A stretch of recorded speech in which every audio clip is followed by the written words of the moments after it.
Добре дојдовте во Бизнис објектив. Македонските граѓани и натаму преферираат плаќање во кеш наместо со картички. Според последните податоци на Народната банка, минатата година, граѓаните од банкоматите извадиле сума во износ од 3,6 милиарди евра, додека со картички на посттерминали потрошиле сума од 2,3 милиарди евра. Се плаќало и на интернет, каде македонските граѓани потрошиле 470 милиони евра. Иако бројот на посттерминали е во порас, сепак дел од малите трговци и натаму не прифаќаат плаќања со картички поради провизиите кои им ги земаат банките. Анализа на Миријана Јовеска. Иако расте интересот за електронско банкарство, сепак се чини дека македонците се уште преферираат кеш. Лани од банкоматите подигнале 3,6 милиарди евра готовина, што е за дури 53% повеќе од износот што го потрошиле плаќајќи со картичка на посттерминали. Податоците од Народната банка покажуваат и дека македонците лани потрошиле 470 милиони евра за плаќање онлайн. Евидентно е дека од година во година се зголемува користењето на дигиталните алатки. Електронското банкарство според податоците со кои што располага Народната банка 2025 односно 2024 година бележи раст во извршување на плаќања, например кај бројот речиси 18%, а кај вредноста на извршените плаќања речиси 28%, кое што споредено со извршување на плаќањата на шалтери навистина е значително, бидејќи кај шалтерите плаќањата растат помеѓу 1 до 3% за истиот период. Граѓаните ги прифаќаат придобивките од дигиталните канали, бидејќи ги препознаваат користите. Станува збор за поудобни, за полесни, за поедноставни плаќања, а секако па сигурни и ефтини.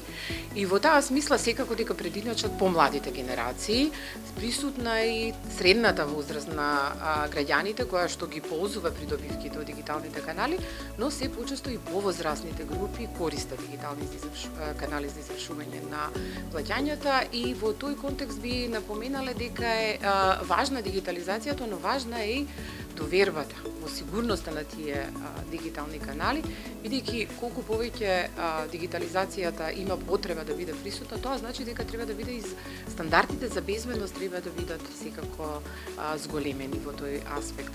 Гледано според возраста, кај помладите лица има помала разлика меѓу готовината што ја вадат од банкомат и плаќањето со картичка. Например, лицата на возраст од 25 до 34 години извадиле 509 милиони евра кеш, а во продавниците со картичка платиле вкупно 429 милиони евра. Слично е кај категоријата 35 до 44 години, кои од банкоматите извадиле над 700 милиони евра, а во продавница платиле 620 милиони евра. Наспроти нив, повозрастните граѓани повеќе практикуваат готовина. Например, лицата на возраст од 65 до 74 години лани од банкоматите извадиле вкупен износ на средства двојно поголем од парите што ги потрошиле плаќајќи со картичка на посттерминали. Дигитализацијата во банкарскиот сектор во нашата земја во изминатиот период покажува напредок. Новиот закон за платежни услуги и платни системи го отвори пазарот за нови играчи. А поголемата конкуренција ја поттикнува технолошката иновација и создава подобри кориснички искуства. Секако дека банките го следат трендот и инвестираат навистина во нови технолошки решенија, кои што овозможуваат посигурни, побезбедни, но и поудобни плаќања за граѓаните, односно за корисниците воопшто. Оно што е важно да се истакне дека и цената на овие услуги е навистина значаен фактор, цената на дигиталните услуги, а банките во нашата земја позитивно одговорија на сигналот на Народна банка за ревидирање на тарифите, кои што особено влијаеше на намалување на надоместоците на дигиталните канали, на извршувањето на плаќањата на дигитален начин, а секако кога дигитализацијата станува поевтина, таа станува и првиот избор на граѓаните за извршување на плаќањата. Нашите граѓани веќе навистина ги ползуваат придобивките од овие дигитални начини на извршување на плаќањата. Банките во соработка со Apple Pay и Google Pay веќе ги воспоставија и овозможија овие дигитални услуги за извршување на плаќањата. Граѓаните веќе ги ползуваат и придобивките секако се користат. А колку граѓаните користат електронско банкарство и дали преферираат плаќање во кеш или со картичка? Кои услуги ги користите? Дали сметате дека го леснуваат работењето? Па да, затоа што ми го скратуваат времето. Ја на ќерка ми давам пари, она уплаќа, она ми плаќа, бидејќи ја имам обичен телефон и она ми плаќа. А дали користите картичка за плаќање во продавници, например? Користам така што земам пензија, ја користам. И картичка и пари исто е. Не ја познавам техниката многу на тоа стичкање и не така. А дали во продавниците барам плаќате некогаш со картичка или се во готово? Ако е голема сума, да. А ако е така мала, користам готовина. Користам и мобилно и електронско, да. Не се чека на ред, нема провизија, користам и мобилно и електронско, да. Не се чека на ред, нема провизија, не работат постојано и така. Преферирам електронско банкарство, значи многу е лесно, не чекате ред, брзо иде, а картичка, кој има картичка, кој кеш, кога како знаете.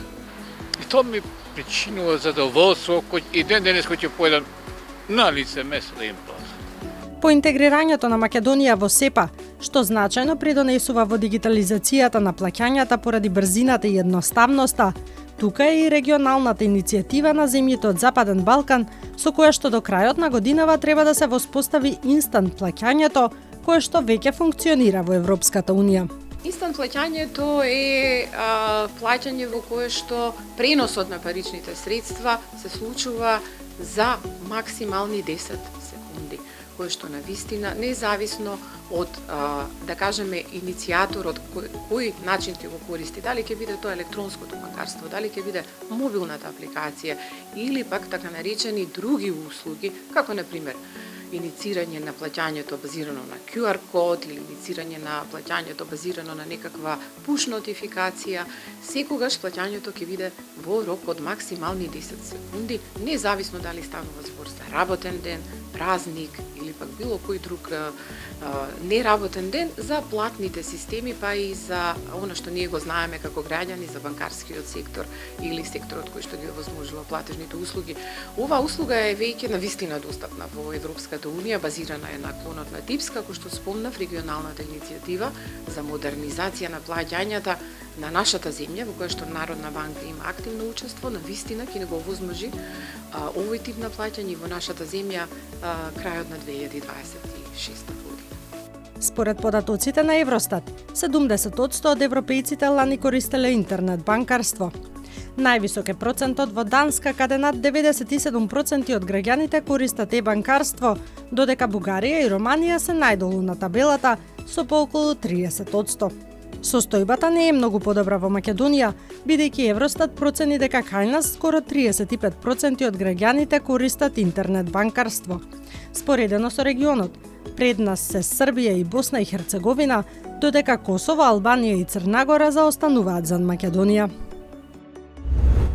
Граѓаните и компаниите во март годинава во банките чувале 10,8 милиарди евра. Споредено со истиот месец од минатата година, депозитите се зголемени за 11,3%. Кредитирањето пак во март годинава се зголемило за 13,1%, со што сега граѓаните и фирмите должат 9,2 милиарди евра. Најголем раст и натаму имаат стамбените кредити. Што значат овие бројки за работењето на банките? Какви се очекувањата со оглед дека монетарната политика е внимателна поради војната на Блискиот Исток? На оваа тема разговарав со Маја Стевкова-Штериева, главен финансов директор во Комерцијална банка. Инаку Комерцијална банка минатата година забележа раст на нето профитот од 3,1%, а трите најголеми банки вкупно заработиле 217 милиони евра. Маја Стевкова-Штериева, добре дојдовте во Бизнис Објектив. Добре најдов. Финансиските резултати за работењето на Комерцијална банка покажуваат раст на нето добивката од 3,1%. На што се должат овие бројки? Да, тоа се резултатите со крајот на изминатата година, значи добивката пред оденочување беше 5 милиарди 630 милиони динари, прилика бруто добивка. која што бележеше 2,7% пораст во однос на претходната година. Процентот кој што вие го споменавте се однесува на порастот на нето добивката на банката, каде што имаме околу 555 милиони денари уплатено данок на добивка.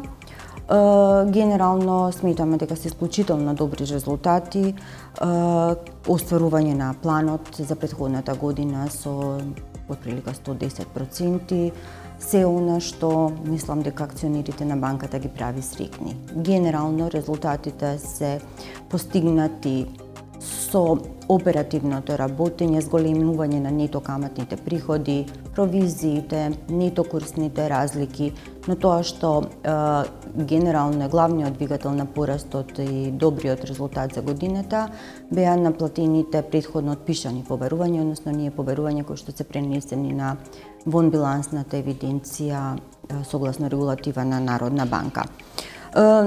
Банката имаше солидна адекватност на капиталот во текот на цела 2025 година со крајот на годината 19,7%, што имајќи ги во предвид капиталните бафери предвидени од страна на Централната банка представува висока адекватност што покажува добра капитализираност и голема сигурност и за депонентите, и за акционерите и така натака. Но тоа за што би сакале посебно или да се пофалиме дека во 2025 година имавме повеќе активности кои што настрана од финансиските резултати, или финансиските резултати се добри за акционерите, за докапитализацијата на банките, за резервите и така натака, но имаше многу активности со кои што беа од особена корист за нашите депоненти и за кредитокорисниците. Значи банката учествуваше во настрана од нормално зголемениот обем на кредитирање на физички и на правни лица, учествуваше и во унгарската кредитна линија, каде што и покрај тоа што имаше известни пролонгирање на повлекувањата на траншите, со крајот на годината успеавме да одобриме 80 поединечни подкредити во рамките на унгарската кредитна линија. Банката има вкупно 37,5 милиони евра добиени од целата таа транша. Сега веќе во 26-та година голем дел од тие се понатаму одобрени, односно веќе дадени на корисниците на располагање. Така што тоа е во тој сегмент, во сегментот на зелената економија исто така. Ќе ги зборнеме и зелената економија со оглед на овие резултати кои што ги има банката. Кои се очекувањата за следната година со оглед на состојбите кои што се случуваат на Блискиот Исток? Видете, генерално банката во 26-та веќе започна со реализација на своите активности и планирано, тоа што веќе ни е објавено, е околу 6% пораст на вкупната актива. Очекуваме дека во оваа година би постигнале над 200 милиарди денари вкупна актива и како што имаме објавено, планот за добивката е над 5 милиарди денари. Навистина, околностите во кои што се ова се одвива се исклучително тешки, но сметаме дека ќе имаме услови за остварување на планот, барем до сега не се уште такви согледувањата. Иако можам да кажам дека настрана од геополитичките случувања, за кои што би можеле понатаму да проговориме, се соочуваме со многу промени во рамките на банкарскиот систем. Во моментот, значи, се во подготовка или во деломна фаза на имплементација или дел од тие закони во процес на комуникација помеѓу Министерството, Централната банка и банките. Тоа се делот за измените кај законот на платежни услуги, платни системи, новиот закон за проспекти, обврски за транспарентност во делот на работење со хартија од вредност, заштита на потрошувачите, законот за решавање на банки, тоа ќе биде исклучително комплексен закон. Така да Што ка значат сите тие закони за работењето и на банката од една страна и за граѓаните од? Па генерално многу од сегментите што се однесуваат до законот за платни системи овозможуваат забрзување на трансакциите, поевтинување на трансакциите, во делот на законите за хартија од вредност големена транспарентност, во делот на законот за решавање на банки поголема сигурност генерално на банкарскиот систем, подобра капитализираност, создавање на резервни бафери кај банките. Законот за заштита на потрошувачите во голема мера ги почитува правата на потрошувачите, иако морам да напоменам бидејќи во текот на 26-та година веќе во многу сегменти тој закон се имплементира, се соочуваме повторно со проблемот на финансиската писменост кај населението и навистина бидејќи сега голем дел од поплаките се зголеми, можеме да забележиме дека исто така е зголемен помеѓу тие поплаки еден голем дел на неосновани поплаки, каде што ги забележуваме многу аспекти на неинформираност, на непознавање едноставно на состојбите од страна на населението. Иако мислам ова би можеле многу примери да наброиме за потребата за дополнителна едукација. Финансиска едукација во основното образование, нешто што и основното и кај повозрасното население. И ги споменавте акциите, според податоците, според бројот на реализирани трансакции практично, акциите издадени од Комерцијална банка минатата година се најтргувани. Да што се должи тоа? Генерално Комерцијална банка години наназад има исклучителна стабилност во работењето, континуирано зголемување на добивката. Од друга страна, акциите се ликвидни, така да секој собственик на акции од Комерцијална банка во еден момент може да ги поседува во своето портфолио за цели за остварување на капитална добивка помеѓу разликата во цената, но и за дивиденда, со оглед дека Комерцијална години наназад има многу стабилна дивидендна политика, која последните 4-5 години е од аспект на дивиденден принос многу атрактивна. Но исто така, бидејќи ја споменав ликвидноста на хартиите, секој имател на акциите на Комерцијална банка во секој момент може лесно и брзо да ги впаричи, да ги продаде на берзата, бидејќи има ликвиден пазар за тие хартии, така што тоа во голема мера влијае од аспект на интересот за тргување, настрана нели од сите карактеристики на банката како ликвидна, како капитализирана банка и така натаму. Ќе остане ли Комерцијална банка во рацете на домашните инвеститори или се размислува за привлекување на стратешки инвеститор, можеби од надвор? Видете, секоја година во планот на мерки и активности на банката останува и се објавуваат одредби кои што се усвоени од страна на акционерите на банката, дека банката може да се продаде на стратегиски инвеститор кој што би донел додадена вредност за македонскиот банкарски пазар, за акционерите, кој што би бил препознатлив бренд за целата поширока заедница. Така што тоа е, да кажам, една определба која долги години наназад стои во мерките и активностите на банката, значи она што ние го објавуваме како план за работењето на банката за секоја наредна година, но тоа не значи дека во моментот постои активен процес на преговори со некој конкретен заинтересиран инвеститор. Тоа е само на некој начин, да кажеме, карт бланш за акционерите, поголемите акционери, надзорниот одбор и управниот одбор, доколку се појави заинтересиран инвеститор кој што ги исполнува овие критериуми, дека тие не би требале да го отфрлат и би требале да ја разгледаат можноста за продолжување на процесот. Колку банките во Македонија и Комерцијална банка воопшто може да ги следи светските трендови на дигитализација и не само на дигитализација, туку и роботизација во работењето. Зборувавме и за делот на финансиска писменост од друга страна на населението и колку тие може да се искомпонираат за да се работи повеќе на тој сегмент. Добро, вие на некој начин го допирате со прашањето и проблемот на дигиталните експозитури, на роботизацијата и на банките кои што исклучиво се целосно дигитализирани.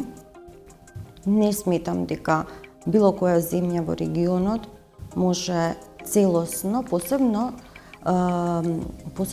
зборувам за големи банки со голем спектар на корисници на незините услуги, значи на страната на депозитите и на страната на кредитирањето и платниот промет.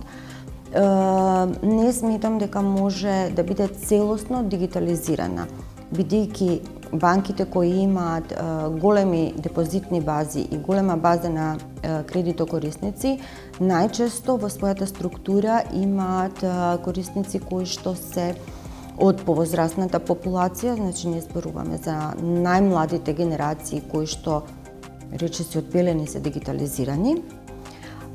Така да, еве, Комерцијална банка континуирано со години отвара сегменти на своите експозитури кои што се дигитализирани, но и покрај тоа што имаме континуиран раст на дигиталниот сегмент, не можеме да кажеме дека тоа е на некое задоволително ниво, колку ние би сакале тоа да се остварува и да можеме да постигнеме премин од шалтерско работење на дигитални експозитури. Иако бројките покажуваат дека во делот на дигитализација секоја година имаме се подобри резултати. Значи, бројот на корисници на електронско банкарство во 25-та во однос на 24-та е зголемен за 7%. Корисници на мобилна апликација кај правните лица е зголемен за 18%, а обемот на трансакции за 7%. Понатаму уплата на готовина на банкомати од страна на правни лица е зголемен за 10%. И така натаму, значи девизно електронско банкарство за 11%. Сето тоа покажува, сепак тоа се бројки кои што се многу големи и покажуваат големи, мислам се што е двоцифрено веќе за респект, но сепак тоа не е доволно за да може да се премине кон целосни дигитални банки. Можат ли граѓаните да очекуваат пат на каматните стапки со оглед дека во моментов, како што споменавме претходно, има внимателна монетарна политика, би рекла, од страна на централните банки во светот, не само во Македонија, со оглед на случувањата на Блискиот Исток? Па, мислам дека не можат. Тоа е прашање за монетарната власт пред се, но би рекла дека нема во моментов простор за понатамошно намалување на каматните стапки се додека ги имаме овие геополитички тензии и состојба на енергетски шок, еве да се фокусираме на тој сегмент. Значи, генерално, енергетскиот шок, порастот на цените на нафтата, иако тоа е само мал сегмент од се она што се случува, ќе предизвикаат економскиот раст да не биде на нивото на кој што е планиран. Значи, најверојатно стапката на раст нема да биде која што е проектирана, ќе биде последните податоци била дека би била 3,1, може ќе биде до крајот на годината и 3, уште помала. Инфлацијата е во континуиран раст. 4,5% се очекува дека во 26-та ќе биде. Да, може би на неколку 4,6% му звучи релативно мал процент, но да имаме во предвид дека тоа е сепак една стапка која што пондерира производи и услуги кои што влегуваат во кошницата за пресметка на трошоците за живот. Ние имаме многу други сегменти каде што стапката на пораст на цените е многу повисока. Така што ризиците се уште многу големи. Ние сме генерално фокусирани на енергијата. Но еве деновиве нели во Лозана се одвива глобалниот самит на комодити, самит на стоки, каде што се дискутираат сите проблеми со се она што освен енергијата и освен нафтата се појавува како проблем. Значи, меѓу другите дискусии за прв пат се отвара проблемот на феноменот црн лебед во сферата на алуминиумот и алуминиумското производство. Значи, алуминиумот не е мала компонента во производните процеси. Проблеми со сулфурната киселина и производството на бакар. И се што произлегува од тоа. Значи, ова се, јас сега само ги нафрлам неколку теми, повеќе аспекти кои што... Но тоа е нешто, ние сме фокусирани на енергијата, на енергенсите, бидејќи нели како граѓани тоа повеќе го гледаме и повеќе го чувствуваме, но овие само овие две стоки конкретни кои што ги споменав имаат толку големи реперкусии врз ланците на снабдување, на производство и така натака, што целата таа комплексна слика на проблеми предизвикани од војната, од геополитичките случувања, трговските војни, да не ги забораваме, сега сме фокусирани ние на ова што се одвива во Иран, но трговската војна која што започна уште од доаѓањето на Трамп на чело на Соединетите држави не далеку не е завршена, така што тоа се само дел од проблемите кои што ја прават целата ситуација и амбиент и геополитичка сцена уште понеизвестна. Од друга страна, колку кога зборуваме за кредитите, ќе се навратам назад и за каматите, мерките на Народната банка, колку ги дадоа резултатите во однос на стамбените кредити? Генерално стамбените кредити и понатаму има поверувачка за стамбените кредити. Иако можеме да забележиме дека во последниот квартал од 25 година за 1% поен имаше намалување во однос на претходните периоди, што значи дека макропрудентните мерки имаат известен резултат.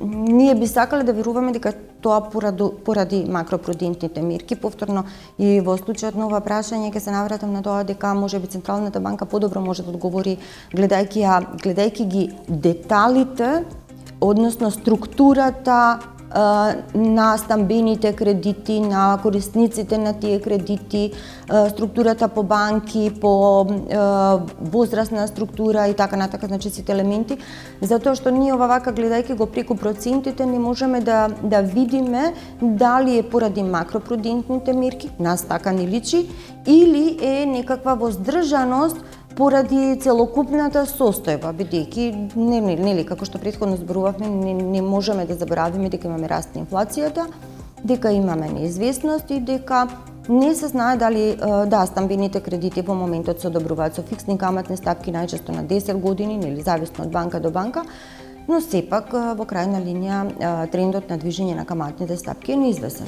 И Кусо, за крај, со оглед на сите овие неизвестности кои што ги изборуваме, што тоа значи за депозитите, односно за штедењето на граѓаните или прибегнување кон алтернативни начини можеби на инвестирање?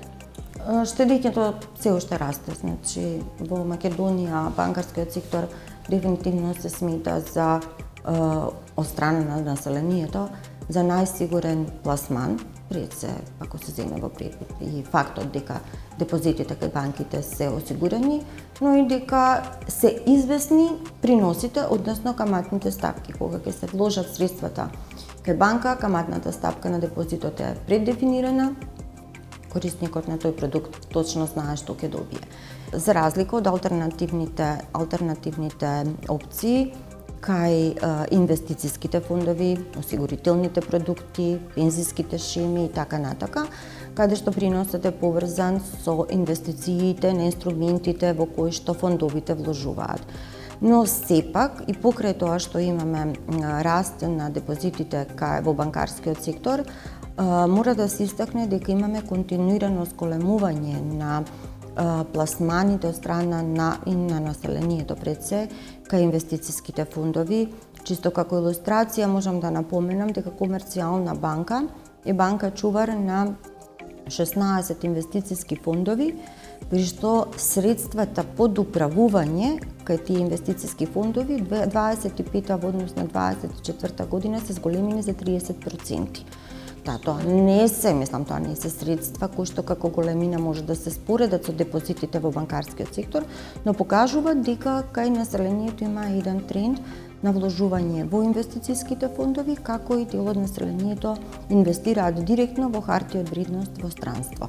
Но повторно ќе нагласам дека надмина 1,5 милиарда евра инвестирање во... Да, но нели секој кој што се одлучува за едната или за другата алтернатива на инвестирање, односно штедење, треба да биде свесен дека степенот на ризик е значително различен односно зборуваме за сосема различни профили на ризик, помеѓу вложување во банка, помеѓу инвестициски фонд или директно вложување во акции на странски или на било кој друг пазар на капитал. Јас ви благодарам за разговорот. Благодарам за поканата.